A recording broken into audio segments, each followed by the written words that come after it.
challenging, but needs to be overcome. De-escalation training, critical. I'm a supporter of, and we've begun the implementation, at least locally, on body cams and dash cams. But I also think that the element of community policing, and I know we use the term quite fluently, maybe too fluently sometimes, without making sure that it works the way it's supposed to work. And so you build out with that element. And within the department itself, as we know, and I think you'd all agree, we want a department that reflects the community.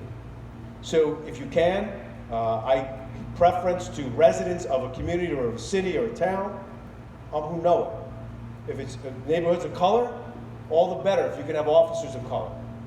And especially if you can have them advance into your ranks.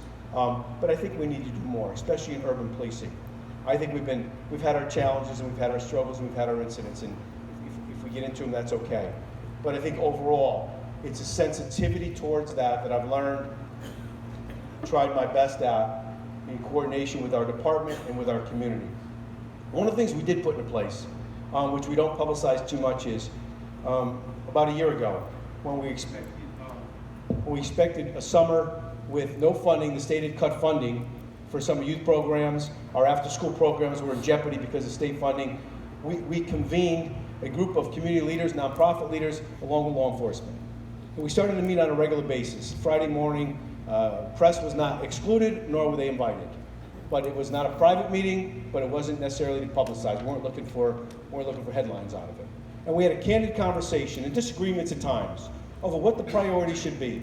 But it always came down to our young people were first, and how do we get there?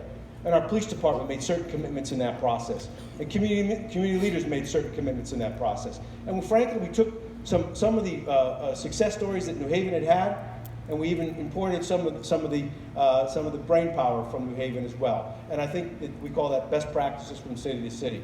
So that goes on.